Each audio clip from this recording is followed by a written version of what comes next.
Welcome back Rinku Mishra blog में। और कैसे हैं आप लोग? आई होप आप लोग अच्छे होंगे। मैं फिर से कुछ टिप्स आप लोगों के साथ शेयर कर रही हूं जो कि डेली लाइफ के लिए बहुत ही यूजफुल। सभी घर दही यूज करते हैं और दही का पैकेट जब भी लेके आते हैं तो दही का हम तो दही जो भी होता है वो कटोरी में या किसी बर्तन में रख देते हैं, लेकिन उसके बाद उसका रेपर हम ऐसे ही फेंक देते हैं। तो गाइस, कभी भी हमें इसके रेपर को ऐसे ही नहीं फेंक देना है और हमें उसको संभाल के रख देना है, क्योंकि आज मैं एक इस दही के रेपर का ऐसा यूज़ बताने जा रही हूँ जो कि आपको देख के सच में लगेगा कि हाँ, ये यूजफुल तरीका है। और इस तरह से दही के रेपर को हम बिल्कुल भी नहीं फेंकें और उसको हम रीयूज़ में लें और उसको कैसे एक एक बूंद हम अपने पैसे का यूज कर पाएँ। तो गाइज, इसके लिए करना क्या है, सबसे पहले हम दही के पैकेट, दही जब भी हम बर्तन में रख दें उसके पैकेट को इस तरह से 3 साइड से हमें कट लगा देना है। तो देखिए, मैं 3 साइड से आराम दही को, इसके पैकेट को कट लगा देती हूँ और दही को कट कर दी हूँ। और उसके बाद मैं आपको दिखाती हूँ कि कितना भी हम दही को अच्छे से निकाल दें, लेकिन हमारे पैकेट के अंदर कुछ दही बच ही जाते हैं, जो कि वैसे तो बहुत कम क्वांटिटी में है, लेकिन ये काम बहुत बड़ा काम करने वाले हैं। तो इसके लिए देखिए, ये जितने भी दही बचे हैं उसको बताती हूँ कि उस दही को हम कहाँ यूज करेंगे, जिससे कि हमारा बहुत ही यूजफुल यूज हो जाएगा, हमारा काम भी आसान हो जाएगा और हमारे पैसे भी बचेंगे। तो गाइज, इसके लिए अगर हमारे घर में कोई सा भी हम बर्तन यूज करते हैं, अगर स्पेशली तांबे और पीतल का बर्तन यूज करते हैं, तो इसको क्लीन करने का ये बहुत ही अच्छा तरीका है कि जो इस पैकेट में दही बच गया उसमें से उस सारे दही को हम इस तरह से हाथों से लेके, और पीतल या तांबे का जो भी बर्तन हम यूज कर रहे हैं, ये मैं पीतल का गिलास जो कि मैं रेगुलर यूज करती हूँ उसको साफ़ करके आपको दिखा रही हूँ। तो इस तरह से हमें उस बर्तन में, जिस बर्तन को हम यूज करते हैं पीतल तांबे का बर्तन, तो उसमें इस तरह से सारे दही को लगा देना है। देखिए, मैं अंदर भी सारा अच्छे से दही को लगा देती हूँ और बाहर भी सारा इसको आराम बहुत ही बढ़िया से लगा देती हूँ। और इसके बाद क्या करना है कि दही को अच्छे से लगाने के बाद हम 5 मिनट के लिए इस बर्तन को रख देंगे और दही अच्छे से जब तक कि अपना काम न कर ले।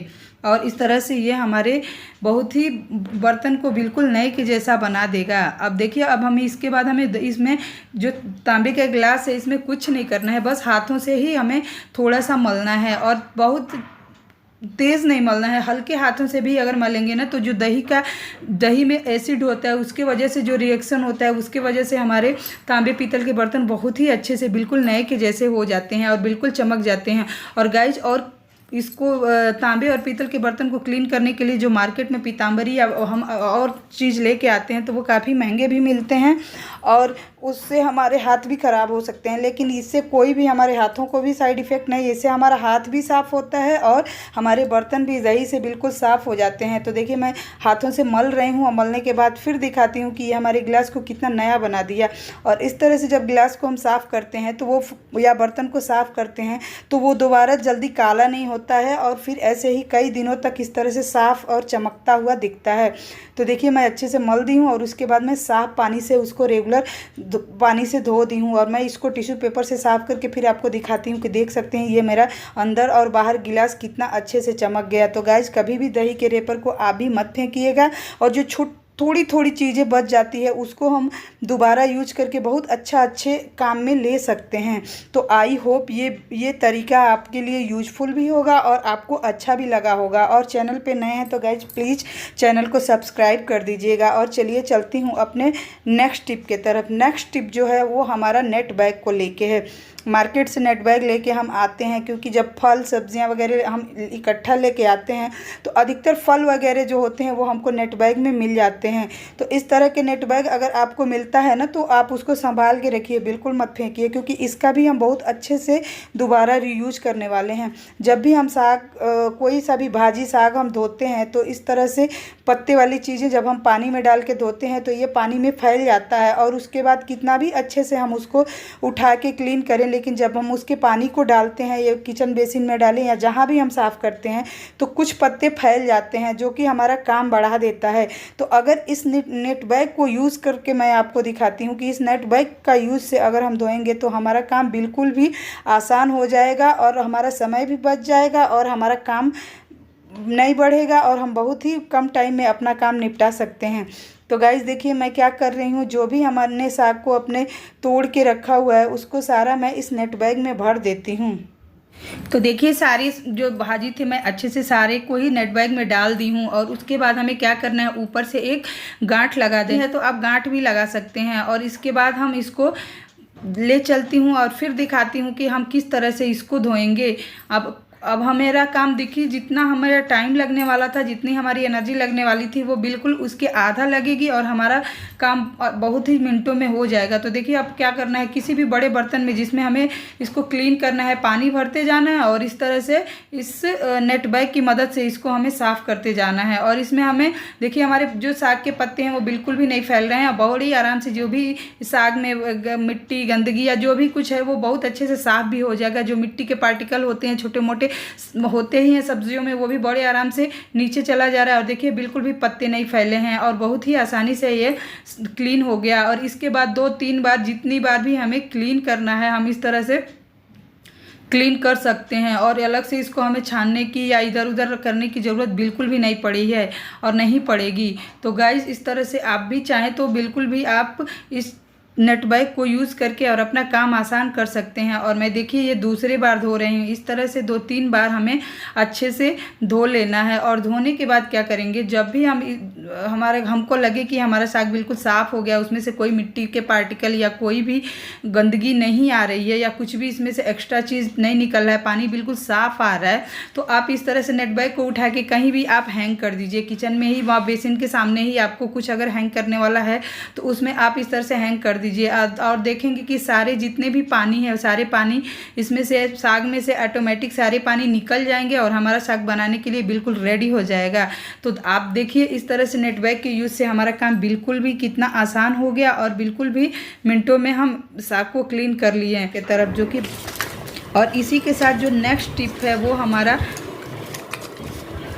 दवाई के रेपर को लेके है। दवाइयाँ तो हम सभी के घरों में आती है, सभी के घरों में हम दवाइयाँ यूज़ करते हैं। और दवाइयाँ यूज़ करते हैं, जब दवाइयाँ ख़त्म हो जाती है तो उसके खाली रेपर्स हो जाते हैं, जिसको कि हम फेंकते ही फेंकते हैं, क्योंकि ये संभालने की चीज़ नहीं होती है, इसको हम संभाल के नहीं रख सकते। लेकिन हम इसका रीयूज़ कर सकते हैं, इसको भी कुछ ऐसा यूज़ कर सकते हैं जिससे कि हमारा कुछ छोटी मोटी प्रॉब्लम सॉल्व हो जाए। तो गाइस देखिए मेरे पास जो भी दवाइयाँ पड़ी थी वो दवाइयाँ ख़त्म हो चुकी हैं, और जिसमें ख़त्म हो चुकी हैं वो मैं इसका यूज करने वाली है, और जो बची है उसको मैं ऐसे ही संभाल के रख दूंगी। तो देखिए इस पत्ते में मेरी बस 1 टैबलेट बची है, बाकी खाली हो चुकी है। तो मैं जितने भी खाली हो चुकी है दवाई के रेपर को, उसको कट करके निकाल रही हूँ। और निकालने के बाद फिर मैं आपको दिखाती हूँ कि किस तरह से हम इसको किस यूज़ में लेंगे और ये हमारे लिए कितना फ़ायदेमंद होगा। तो देखिए ये हमारे जितने भी पत्ते बचे थे उसमें से सारी जो बची हुई दवाइयाँ हैं उसको छांट के हम अलग कर लेते हैं, क्योंकि ये हमारा डेली बेस का काम होता है। दवाइयाँ वगैरह भी हमको रखना ही पड़ता है, रेगुलर यूज़ की जो दवाइयाँ होती है वो तो हम अधिकतर रखते हैं। तो जो एक्स्ट्रा हमारे पास रैपर होता है उसको भी हम फेंकते हैं। तो इस तरह से देखिए मैं सारा किनारे से छटनी कर ली हूँ। जो हमारी दवाइयाँ यूज़ की थी उसको मैं साइड में रख ली हूँ, और जो खाली रेपर बच गया उसको मैं इस तरह से रख ली हूँ। और इसके बाद जो मैं सीज़र से कट कर रही हूँ, इस तरह से गाइस आपके पास कोई सा भी पुराना सीज़र हो जो आपको लगे कि जिसकी धार कम हो गई हो या जो नहीं अच्छे से यूज़ हो पा रहा है, जिससे चीज़ें कट नहीं रही हूँ ना, तो इस तरह से दवाई के रेपर को छोटे छोटे, बिल्कुल छोटे छोटे टुकड़ों में आप इस तरह से काटते रहिए। और कुछ देर काटने के बाद आप देखेंगे कि जो भी हमारे कैंची की धार है वो ऑटोमेटिक से तेज़ हो जाएगी। और इसके बाद दोबारा अगर आप यूज़ करेंगे तो आपको खुद महसूस होगा कि आपकी कैंची जो है वो तेज़ हो गई और उससे और चीज़ें भी बड़ी अच्छे से कट रही हैं। तो गाइस जब भी छोटी मोटी कैंचियाँ हमारे घर में हो और उसकी धार कम हो जाए, तो इस तरह से फेंकने वाली चीज़ों को भी हम यूज़ करके थोड़ा बहुत अपनी प्रॉब्लम को सॉल्व कर सकते हैं अपनी समय। तो देखिए मैं छोटे छोटे कट करके आपको दिखाती हूँ, इस तरह से ही आपको कट करना है। और कट करने के बाद आप आराम से अपनी कैंची को तेज़ करके उसके बाद दोबारा यूज़ करिए। और दवाई की जो रेपर है उसको इसके बाद फेंकना तो वैसे भी था, इस तरह से आपके छोटे छोटे जो टुकड़े हैं इसको आप डस्टबिन में डाल दीजिए। और चलिए इसी के साथ चलती हूँ अपने नेक्स्ट टिप के तरफ। देखिए बिजली का बिल हमारे गर्मी के दिनों में तो वैसे भी हमारे बढ़ जाते हैं, तो ये मैं एक तरीका बता रही हूँ जिससे कि आप चेक कर सकते हैं कि किस तरह से हमारे बिजली के बिल ज़्यादा यूज़ होते हैं और बिजली ज़्यादा लगता है। तो देखिए हम एक पेपर लेंगे और पेपर को इस तरह से फ्रिज में फंसाएंगे, और फ्रिज में फंसाने के बाद उसको खींच लेते हैं। और खींचने के बाद आप देख सकते हैं कि पेपर बिल्कुल भी फटा नहीं है और बड़े आसानी से ये निकल जा रहा है। इस तरह से आप आइडिया लगा सकते हैं। देखिए मैं निकालिए, साइड से थोड़ा सा फटा है क्योंकि मेरा फ्रिज अभी काफ़ी अच्छे से बिल्कुल बढ़िया से टाइटली बंद था और उसमें कोई भी गैपिंग नहीं थी। लेकिन अगर आप जो पेपर लगा के और उसके बाद चेक करिए, अगर आपका पेपर बिना फटे हुए निकल रहा है, इसका मतलब आप समझ लीजिए कि आपका फ्रिज अच्छे से बंद नहीं है और उसका में जो गैपिंग है वो गैपिंग बनी हुई है। और गैपिंग बनने से क्या होता है, हमारा फ्रिज अच्छे से कूल नहीं हो पाता, ठंडा नहीं हो पाता और इससे फ्रिज में हवा जाती रहती है और हमारा बिजली का बिल भी डबल हो जाता है। तो चलिए इसी के साथ वीडियो को एंड करती हूँ, मिलती हूँ एक नए वीडियो में। तब